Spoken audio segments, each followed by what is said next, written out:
It's the starting five, June 20th. I think last week, Cart, we felt like we had not many topics to talk about. We were kind of stretching it. This week, we feel like we have a lot to talk about. I'm excited for this episode. You're back from a wedding weekend in Chicago. How was that? Did you have a great weekend? I had a great weekend. Statement that I need to make on behalf of weddings that I've attended, Greg. We've done a lot of episodes where I've talked about weddings that I've attended. I did not put enough respect on live bands. This was the first wedding I went to with a live band, and it was fire. The person was a former American Idol attendant or contestant, whatever. Can I get a name? And she set it off. Can I get a name? No. That's how I know she didn't set it off. If she really set it off, you have the name. That has a lot more to do with me and how I operate than her. But I will get a name. I'm just letting you know it was fire. I was hating on it because, bands, they can't play Drake, but she set it off. Honestly, big swing in the last week for your opinion of both bands and Drake in this conversation, maybe. Like, is it a coincidence? Is it a coincidence that the band is fired now that Drake finally misses? Honestly, never mind. Let's get to the show. All right, we're going to start with the biggest transfer portal commitment, I think, of the entire season. I'll be honest. I know there's been a lot of good players. Kendrick Davis, Tyrese Hunter come to mind as the two big ones. Malachi Smith at Gonzaga for sure. But Cart, I'm the full-on stand for this man. Pete Nance is the best player in the portal. He's going to prove that to everyone this season. He commits to North Carolina. He's going to play the Brady Manic role. That's what everybody expects. But here's the thing, Carter, Elliott. Pete Nance is way better than Brady Manic. And I want everyone to realize that right now, because I don't think people realize that. Brady Manic was so good for North Carolina last year, but he really elevated his game from what it was at Oklahoma to that role at North Carolina.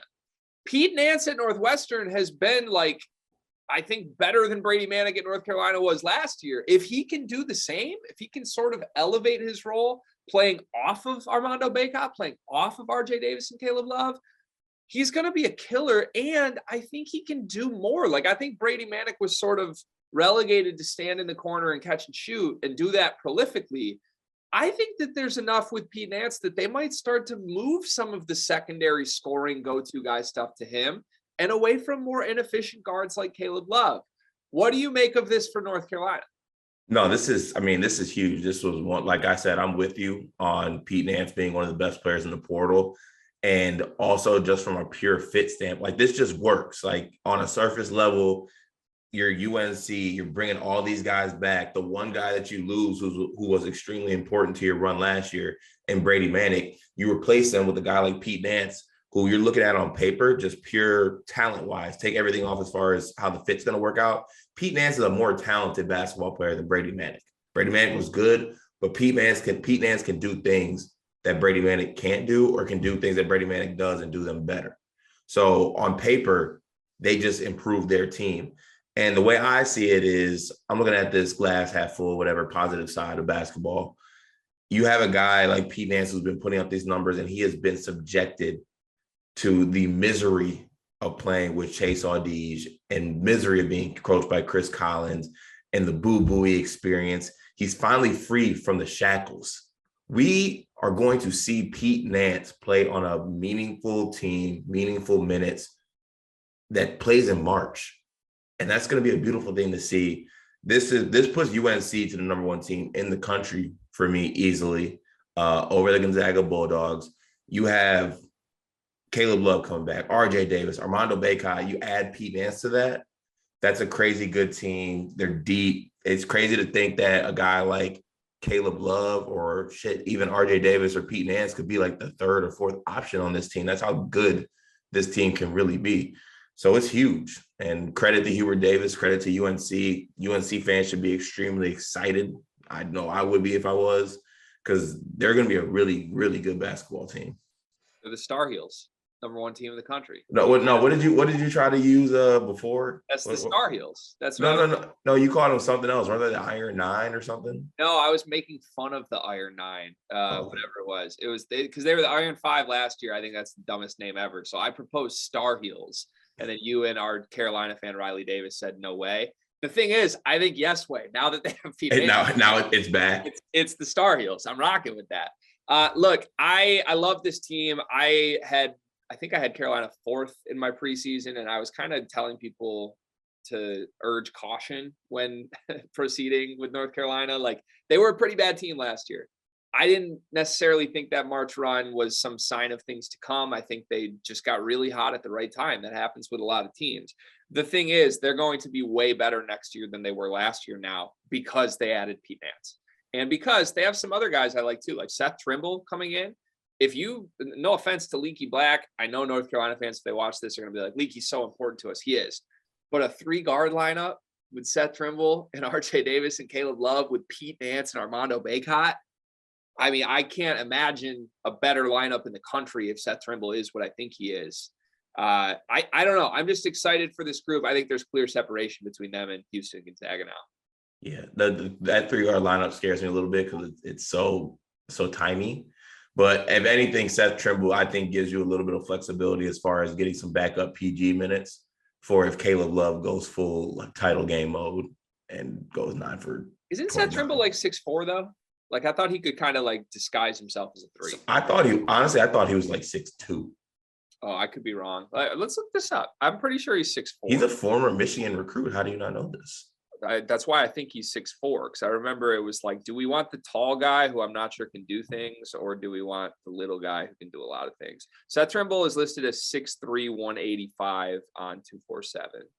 So he's 6'2". Probably. He has the bounce of a 6'7" guy though. So I don't know. I think there's a lot of ways North Carolina is going to be able to roll out versions of themselves next year. They're not going to get bored. That's the cool thing. Like, I think we talked about this last year. UCLA seemed like they were bored the entire season. Like, they were this bad team the year before, and then they got hot, made the Final Four, and then the regular season meant nothing to them because they're like, where's the bright lights? Like, I don't think Carolina is going to have that problem this year. I think there's enough newness to it that they're not just like, yeah, let's just wait until the tournament. I think it would bode best for Carolina if Pete Nance is the second leading scorer on this team. And I proposed this, I think, in a TikTok that I made. Go follow Sleepers Media on TikTok, by the way. We're kind of popping off over there. You can see Cart do dance moves. I proposed that Pete Nance could average like 18 a game at Carolina. And a lot of people push back quickly. Like Mike Miller, who runs the Field of 68 newsletter, immediately was like, calm down. No way. I'm like, that's only one more bucket than Brady Manick. Like, Brady Manick was 15 points a game, as was Caleb Love last year. They were essentially tied for second leading scorer on that team. And Pete Nance is way better than Brady Manick. You telling me Pete Nance can't get one more bucket a game playing 32 minutes at the 4? Yeah. I mean, and the amount of looks he's going to be able to get is that there's going to be one of these guys who's going to average like up around that, just based off the fact that you gotta decide. There's 4 guys on the floor, and guys like RJ Davis are going to take even another step this year. I mean, this team is stacked as far as starting lineups go. So there's going to have to be some decisions made, and projecting that Pete Nance could average 3 more points than what Brady Manick did is not out of the question at all. So the other thing that he does really well, in the same way that Brady Manick gave them like a stabilizer a little bit of the personalities, because we know how important personalities are in college basketball, right? Like, you can't have too much of the same personality on a basketball team unless that personality is just like the locked in, win games, do things the right way personality. North Carolina has a bunch of dudes who love subtweeting and a bunch of dudes who love like searching their name online and putting memes up and photoshopping their bios. Like, that's who North Carolina is right now. Brady Manick gave them this weird country dude with a mullet who kind of just was like quirky enough to make sure that Caleb Love and Armando Bacot didn't go full troll mode the entire season. Pete Nance is the stabilizer card. Pete Nance makes sure this team doesn't lose their head, because Pete Nance doesn't give a damn about any of the shine, any of that. Now, I did text Riley Davis on the side, though, and say, things might get a little dicey if you notice, like, 1 week into the season, my man rolls up with his ears pierced and a pretty nice fade. Like, if Pete Nance gets caught up in the Caleb Love Twitter shine, we might have problems. Right. Like Pete Nance has no care about anything but actually hooping. If he literally buys, if we do see a hype video with his ears pierced and a nice fade, then we need to worry. Yeah, then we get concerned. Boo Booey also has prepared him for this. Like, I'm proud of my boy Pete, man. We've seen him at the Big Ten Media Days. Like, he deserves this shine. We always felt that way. He's a super nice kid, and now he goes from going to a Chicago nightclub on a Wednesday with Boo Booey to Chapel Hill, like #1 team in the country. And the sleeper stock is so invested in the Pete Nance that we will crash and burn as a podcast if this doesn't work out. We will go down with the Pete Nance shit, but I think we're gonna ride. Like, I'm fine with that. I'm rolling with my guy. If Pete Nance is like a second team All-American and we had this first though, like I'm on Doster's grave with everything they've been saying. I swear. All right, let's move on to Michigan, and let's not get this twisted. I know we got a lot of Illinois listeners, and I love you, Illinois. Daddy Brad, he's my dad. Look, I don't want to get it twisted. I am a Michigan fan. I'll make it clear. There's been some questions, some confusion. I am a Michigan basketball fan, and it's been a rough offseason. I'm just a Michigan basketball fan who's unafraid to say when Illinois does great things. Every other Michigan fan wants to downplay what they do. I'm not. I'll be honest. Illinois has had an elite offseason. Michigan's had an okay to bad offseason, Cart. They got Jalen Llewellyn. I don't really like Jalen Llewellyn. And then they really didn't do anything. They didn't do anything to the point that Spartan Hoops DK got his little Twitter fingers out, was liking some tweets about how Michigan's biggest rival is the transfer portal. Well, Michigan lands a transfer a day after that happened. They land Joey Baker from Duke, who falls right into my Matt Vogrich test. How many minutes would Matt Vogrich play on your team? If it's over 15, your team's bad. I think that applies to Joey Baker. I think Michigan's likely to see Joey Baker in a 25-minute role, mostly because he can play anywhere between the 2, 3, 4. And I don't think Kobe Buffkin or Jett Howard or Terrence Williams are going to be good enough to all be 30, 32 minutes a game players. So even like if those guys all play 30, there's still 30 minutes behind them that Joey Baker might need to play. But if God forbid Kobe Buffkin's bad again, then all of a sudden Joey Baker has to play 30 minutes for your team. You've been higher on Joey all along than I have been in this process. We kind of felt like he was going to end up at Michigan. And then all of a sudden, last minute, he visited Michigan and was like, I don't know, and flirted with some much smaller schools. Then he just commits to Michigan. Are you, like, if I'm a Michigan fan, should I be happy with this or should I be terrified? I mean, I've been an advocate for Joey Baker, like you said. Just as far as I think he's a guy you can add that if you got to fill some minutes, like you add a guy who, you know, came from the Duke program. He was a top 100 guy coming out of high school. That was a while ago, but he was that guy. He's had moments and spurts where he's been able to knock down shots, shoot the ball, and, you know, be a serviceable, you know, college basketball player, a high major college basketball player. So I think that it's a situation where them adding him, I don't think it really does anything. I think it's not a negative, but it can certainly be a positive thing. I think it's an older guy. He's been there. I don't know. It feels like a low. I don't know what the actual term is, but he's like a low maintenance guy. Like you don't got to worry about Joey Baker. Your team GPA is going to be fine. Probably going up with him. He's going to do great things in the community, and he might fuck around and get in the game and knock down at a 40% clip. Like it's all good. Okay, so while I'm going to downplay excitement for Joey Baker individually, I am going to pivot in a moment and say some positive things about Michigan for the first time in like a month and a half. I think at best, Joey Baker gives you like a poor-man Stu Douglas, maybe like a Stu Douglas without you don't have to worry about him bringing the ball up court thing. Like, can he just stand in the corner and make 39% from three? I'm very confident he can do that. Can he do anything else? Not so much. But now here's the thing, though. Are we sure that just getting like 4 dudes that can just catch and shoot 39% from three around Hunter Dickinson isn't a better roster fit than what they had last year? I've been an advocate for just surround your All-American with shooters. So here I'm fighting myself because I've been critical of Jalen Llewellyn. I don't think he's going to be very good. I've been critical of Joey Baker. I don't think he's going to be very good. As long as Jalen Llewellyn and Joey Baker are like 36% shooters from three that get 4 attempts up a game, and Kobe Buffkin can shoot and Jett Howard can shoot, that might be better than what Michigan had last year. Like, I think it seems like they're just, okay, we have one more year of Hunter Dickinson. We got to get everybody off the roster that can't shoot by Frankie Collins. And let's just get guys in that can shoot. We don't care if they can do anything else. Hunter, we're going to play through you every single possession. You're a good passer and you're a bucket. And if teams want to double Hunter Dickinson, he'll kick and someone's going to get a wide open three. Like, I'm sort of excited for that because that is essentially what they had 2 years ago when they were really good with Mike Smith, with Chauncey Brown, with Isaiah Livers. The difference is, I mean, Isaiah's in the NBA, Franz Wagner's in the NBA. I don't know that you have those guys on this team, but it's still a better formula, right? It's a little bit of a stretch, I think, to say that this year's team would be better. But I do agree with the sentiment as far as I see the vision as far as you having a guy like Hunter and surrounding himself with shooters. I hate that somehow it's flipped to the switch on this podcast and like I defend like adding Jalen Llewellyn and I'm over advocating for Joey Beck. Like, is this what I am? No, you're honest. My objectivity and my willingness to be honest when rivals do good things is wearing off on you. And that's why people enjoy listening to it. This is ass then. I want to go back to my old self. It's okay. Soon, actually, it's been like 3 weeks since we've even had a Michigan State segment on one of these shows. But I guess that's what happens when your coach calls it off. You got shit to talk about. There's nothing going on. We can debate if they have the best backcourt in the Big Ten, though. We'll do that at some point. Maybe we'll do that next week, Michigan State fans. Just last thing, though.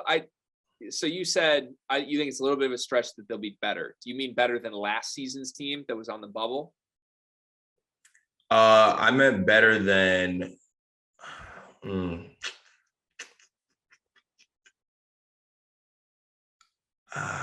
I just feel like last year's team was way more talented. They just weren't.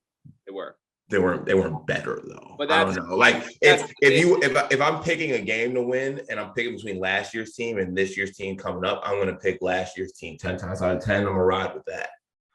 See, I think last year's team is the type of team you and I would lose a bunch of money on because we think they should be better than they are because they have all the talent, but the fit never made sense, right? That's sort of the point. I don't know. Yeah.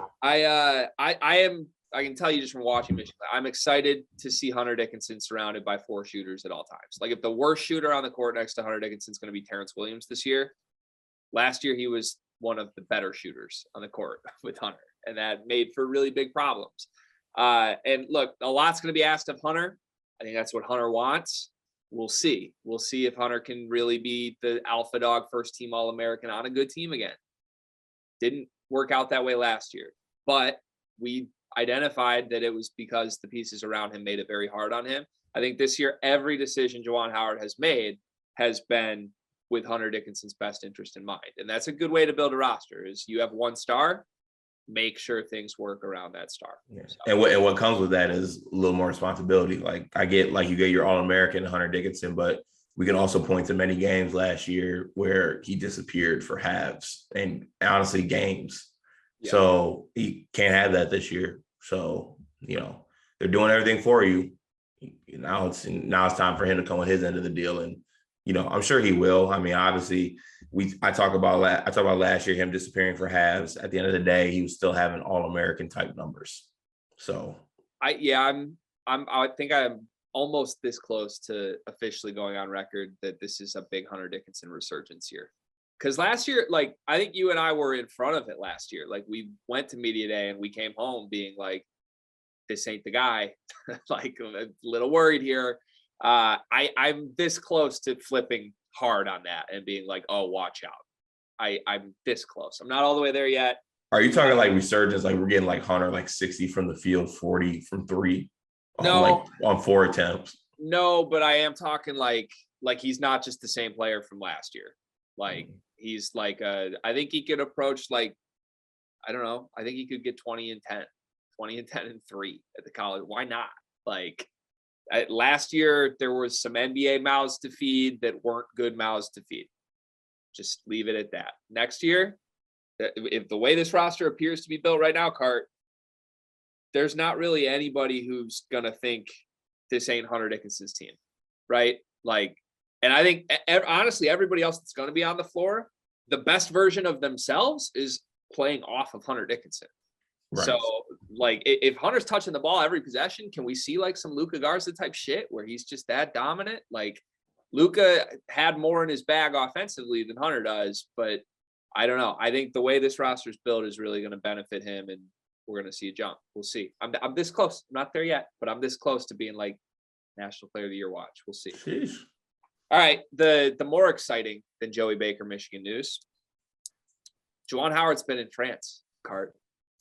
And I was waiting for jokes from you about what's he doing in France with 2 open scholarships. The best recruit you can go after is Joey Baker, and Juwan's in France for a month. What's going on? Cart, it was a business trip, my friend. It was a work trip. Some coaches do their jobs in the offseason. Some coaches use all 13 scholarships, my friend.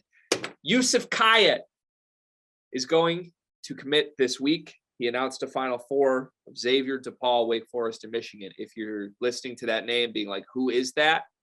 You should YouTube some highlights. Ant Wright did a great breakdown of his strengths and weaknesses. Highly recommend watching it. He is a Lebanese 19-year-old kid, or he's going to be 19 next season. I don't know if he's 19 yet. Played on the national senior Lebanese basketball team and did some things as a 19-year-old kid. It's not saying much. You give me 4 months, I'm probably making that Lebanese team. Go ahead. I don't know about that. He's also been playing. I don't know if I'm saying this right at all, Cart. I didn't take French in high school. I took Spanish. Played for Limoges. There you go. He played for that. Even though I can't pronounce it, I know the program, right? As one of the more prestigious French programs there is. One of the most prestigious French programs. It is. He played on the under-21 team for them.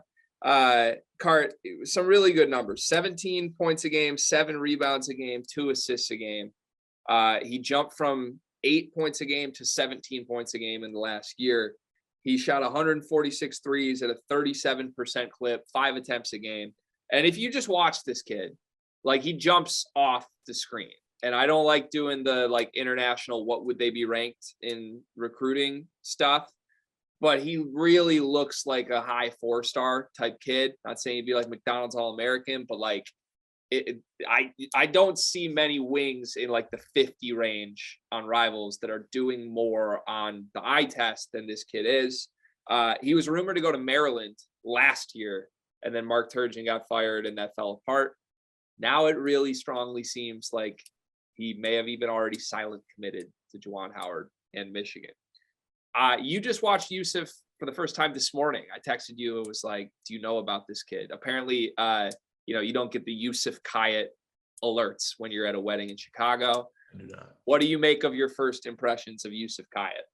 No, I mean, I agree with all the sentiments that you kind of touched on. I think that he looks like, he's not, I think the first word I said to you was like, okay, he's 6'10", he's not a stiff.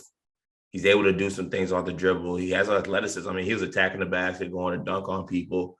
Jumper's pretty. I think he's, controlled basketball player from what I could see in the short highlights that I watched.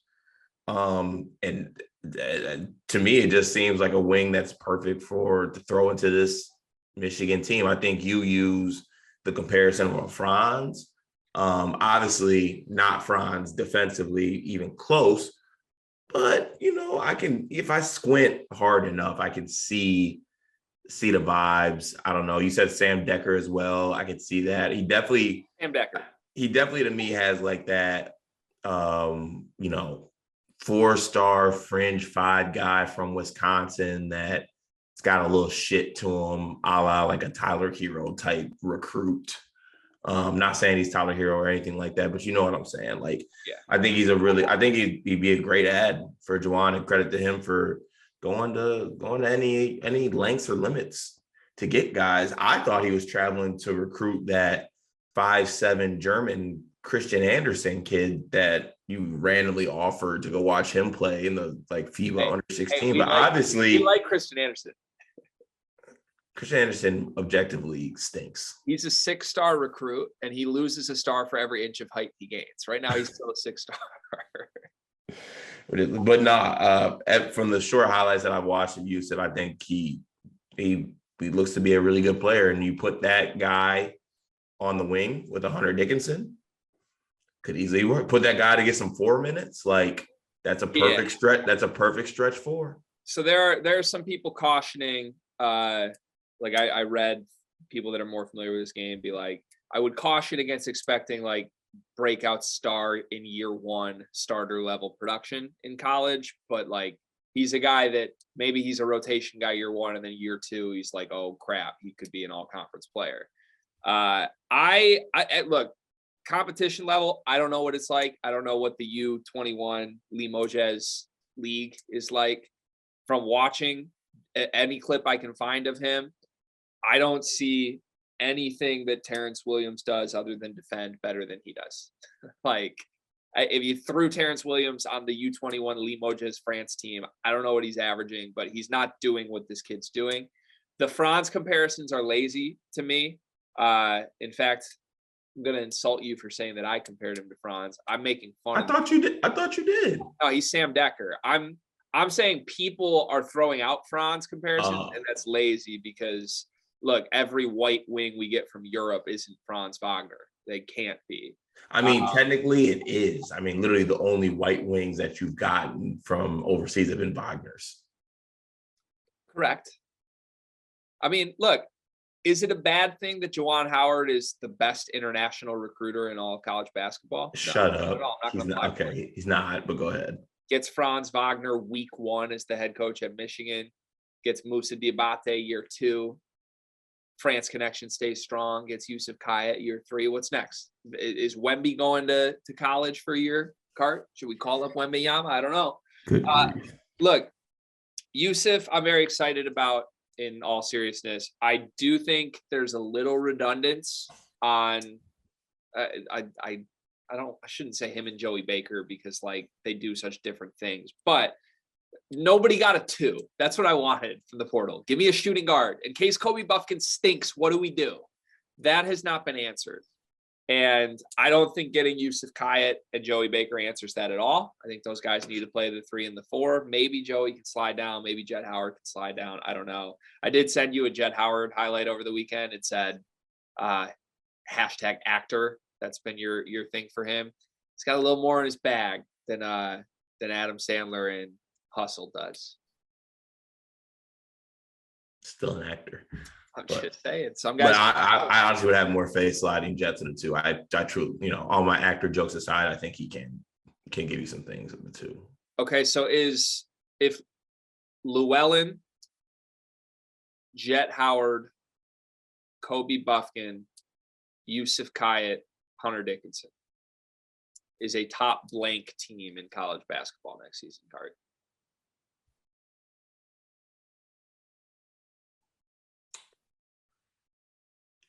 They're top 20. That's where I'm at. But I think they have a higher ceiling now. If they get Youssef Hayat, I do think they have a higher ceiling. Yeah. You have so much riding on one player though, which it's not a bad thing to have riding on Hunter Dickinson. Obviously, we talked about the stats he could put up, but this season could go to shit really quick. I see Hunter to me makes it so that it can't go to shit. Like no matter, like that's the constant. Last year to me is the worst case season with Hunter Dickinson. Unless you guys finished where in the Big Ten? I made the Sweet 16. You finished where in the Big Ten? In the narrative, the same spot your team did, and you don't have Hunter Dickinson. And yet, God, next week we need to do Michigan State or Michigan, pick a roster, because that went to Twitter this week and it pissed me off. I gotta piss stop. You off. Pissed me off. No one took me out of the thread, and I didn't want to engage. I gotta stop getting in mentions with people who just would never ever side against Michigan State on anything. It bothers me.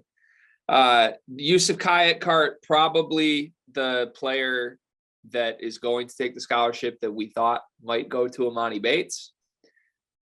Emoni Bates still needs a school. He still needs a home. And this week in Emoni Bates rumors, Illinois emerged. If you were Brad Underwood, if you were Daddy Brad, if you were running the monster that is Illinois basketball, would you take Emoni Bates? Yes. Elaborate. One, I've been consistent this whole time on what I think Emoni needs to do. I think that yes, you can say what you want about Emoni's camp. Emoni has, a personality, whatever. The talent is there. The skill is there. This kid was not doing things that he was doing in high school for no reason. Like the ability is there. I think Brad Underwood is a good coach. I think Brad Underwood would be good for Emoni. I don't necessarily know how his role would, kind of evolve or develop with, Illinois. The only reason I would say maybe they don't want him is like that could hinder the progress of a guy like Ty Rodgers or other wings on this team. Do they need another wing? Where's Emoni getting minutes if this team gets a wing? So I don't. So there's where I kind of go back on it. Like, why would you want to add Emoni? Doesn't really make sense to me, but I would add Emoni because I think he's talented. I'm still disgusted that the bridges were burned with Michigan State because I would still take him right now. Yeah. So the Emoni conversation for me, so much of it comes down to where your team's roster is at. Right?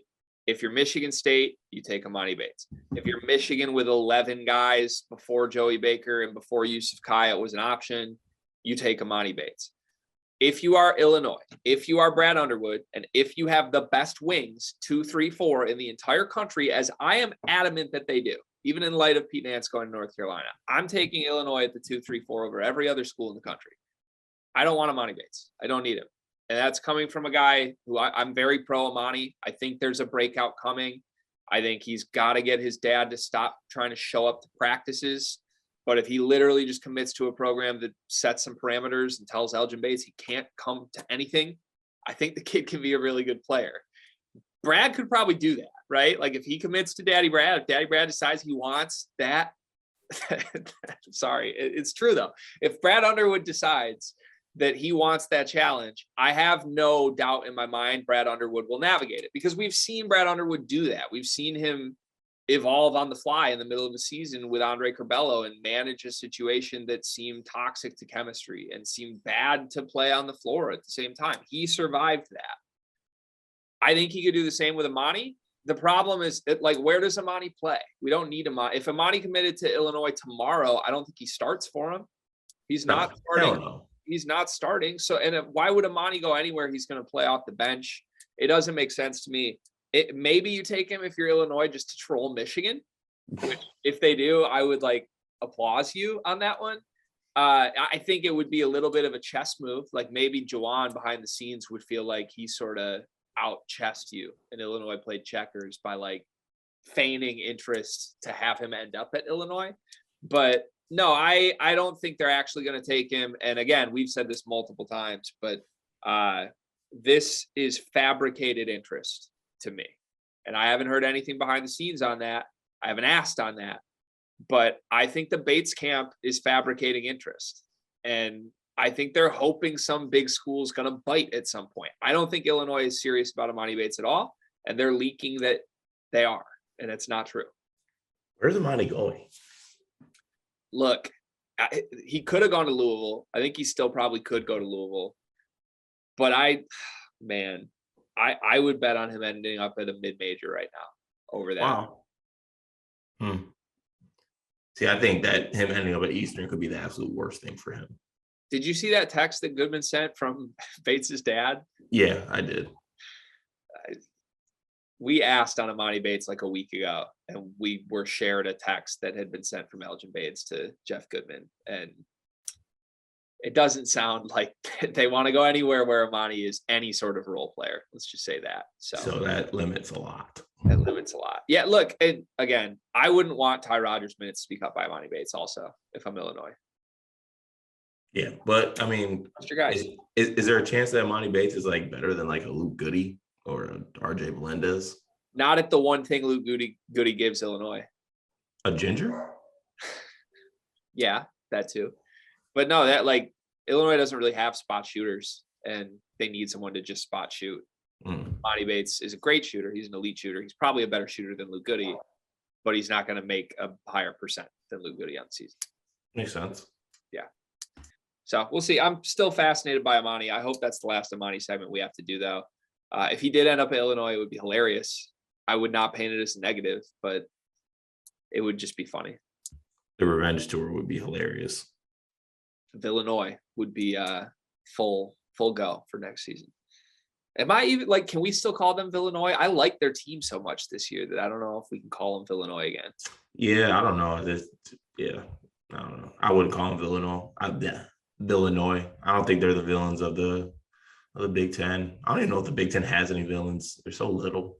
Can I just ask you real quick, like of all the rosters, set aside the name on the front, the colors, the logo, like what 5 guys on a team would you love watching the most next season? Like it just what Big Ten team would I like watching the most? My answer is I think a Sky Clark, Terrence Shannon, Matthew Meyer lineup sounds so fun. Yeah, it'd be Illinois. Yeah. Sky's gonna be fun, dude. I don't get why people downplay Sky Clark. Yeah, I got a text from Greg. I can't remember when it was. It might have been Thursday or Friday, letting me know that Sky Clark has a tattoo on his kneecap. What does it say? I forget. I don't remember. It was one word though. That's a big development. I'm a big knee tat guy in general. Like you can read an article we wrote on our old Sleepers website, like 2018. The Iona Gales were my big underdog pick in the tournament that year because they had 3 different starters that had knee tattoos. It's a huge development. Sky Clark is rocking the 2011 fits, the long white tees, the number in the 50s, the hair, the 2 Y's in the name, and a knee tattoo. I'm all the way in. I love it. Vibes are immaculate. Please move on to the next topic while I look up what this knee tat is. I don't really want to move on to the next topic. I love talking about Illinois so much. Last Illinois thing, Coleman Hawkins watched our video last week and commented in the YouTube comments, which is awesome. Coleman, if you somehow see this, big fan of yours, would love to have you on the show. We actually did exchange a message with Coleman trying to get him on, and he hasn't responded. So if any Illinois fans this week have a connection to Coleman Hawkins, get him on Sleepers. We would like Coleman on the show. The tat says nothing. Yeah, he had nothing, period. That's such a great tat. I love it. Like, look at this headband. Look at this. Are you telling me that kid's not going to be a monster? Like you're telling me this is all the looks of a good Big Ten point guard right here. We are big eye test guys, Cart, and there is no team passing the eye test better than Illinois. They got to figure out their program hashtags though. Everyday guys was big. Yeah, that's bad. You can't have all this talent out there and make mistakes like that. Road game. You seeing this right now? Oh shit! Did your panel fall? Panel's fallen. Road game. Play through adversity. Good Lord. Wow. Wife leaves for the first day and the house just falls apart. I mean, not to blame wife because we love wife, but she did do some messing around with the panels over the weekend. Never fallen on camera before. All of a sudden, probably fall again. Honestly, I'm not connecting dots, but dots might be connected. It seems like a poor tape job. All right, NBA Finals are done. Cart, you very conveniently were unable to watch Game 6 of the NBA Finals. Supposedly, I did watch. I got Snapchats of you, and you were not watching the game down the stretch of that game. You sure? At least that's what, again, my wife told me. Is this an 0 for 2 on my wife? She's lying and ruining the panels? I mean, I definitely watched. Okay. You watched I didn't know that you watched because it was crickets as far as texts back and forth go. Oh, well, that's because I had nothing to say. Jason Tatum put up the biggest stinker in NBA Finals history from a star player. That's what happened. He was hurt. Oh, he was. What was hurt? Labrum. Really? Yeah. Is that a real thing, or are you saying that? No, he actually had he had a labrum injury. Like that's been reported? Yeah, caused by the Warriors, by the way. I haven't heard that. Okay, good to know, I guess. I mean, the Warriors cement the NBA stinks. It's a shit watered down product. Can I ask you this? I'm not watching it anymore. I'm good. Can I ask you this? Because you're not a Celtics fan. Where did this like Celtics standing come from? You love the NBA. Why are you like acting like you hate the Warriors? You love the Celtics now. What happened? Because I love Jason Tatum. I love seeing Dion unhappy, and I've gotten nothing but text from Dion the last 7 days, just sending me things. Dion is our Warriors fan friend for the listeners at home. I mean, you look, we have our agendas, and you and I both thrive off of spite, but like you actively rooting against Draymond Green and rooting for a random Duke wing seems like a very spite-driven move by you. How do you not love the Warriors, man? Like, how do you not appreciate what Steph Curry has given to the game of basketball? It's an all-time great. He's an all-time great, but like I've always said that. He's top 5 player in the NBA now in NBA history. In NBA history? Top 5. He's got to be top 5.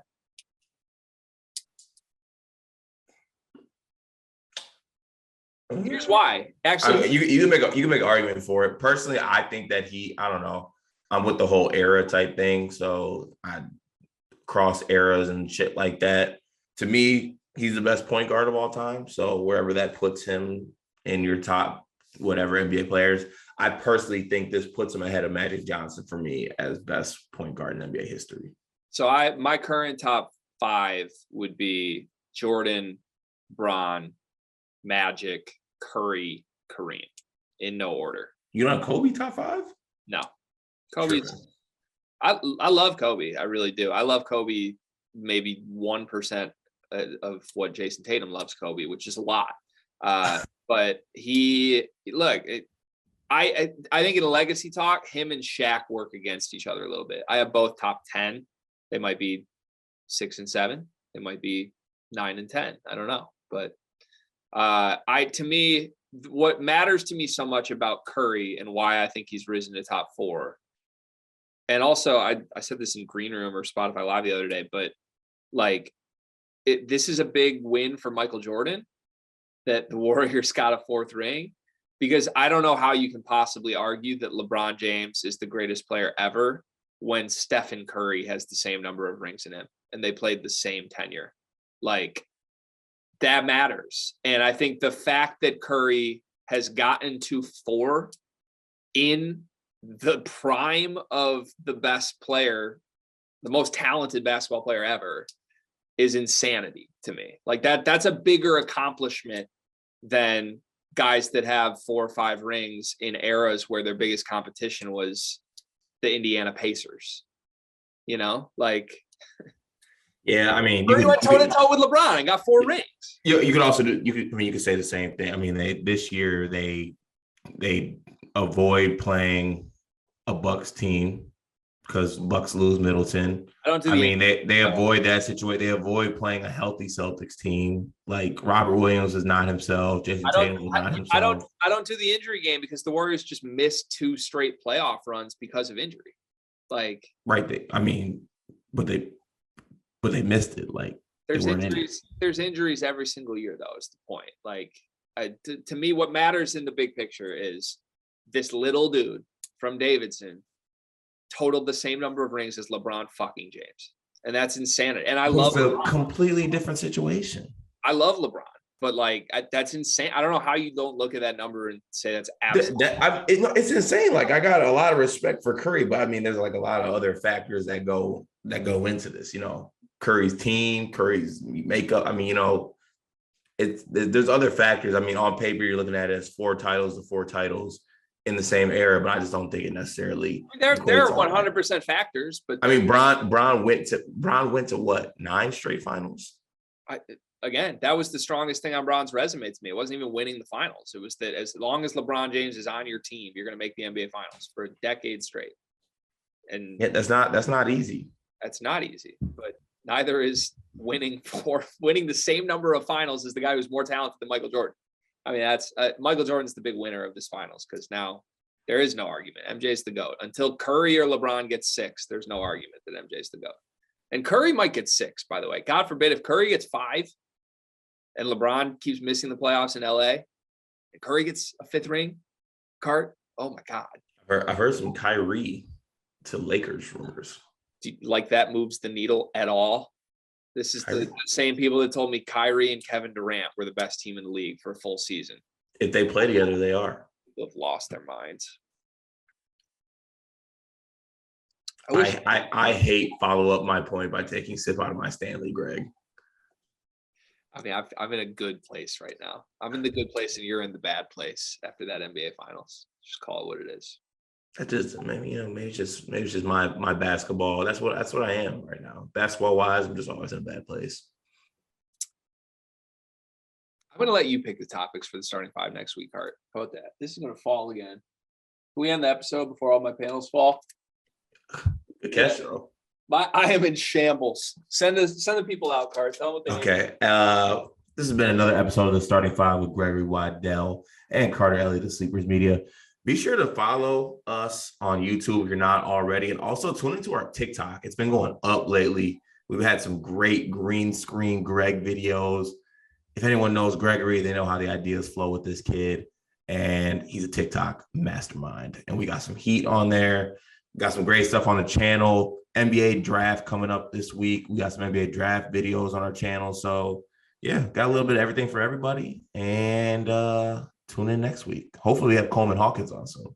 Can I just say that as far as sleepers goes, I'm Jason Tatum and you're Jaylen Brown. And you're going to think I'm disrespecting you for that, but people think I'm the best player, but you're the alpha. You're the true person that gives us a chance. Jason Tatum's the best player on the Celtics. Thank you for tuning in to Starting Five. We'll see y'all next week. That's a bad man.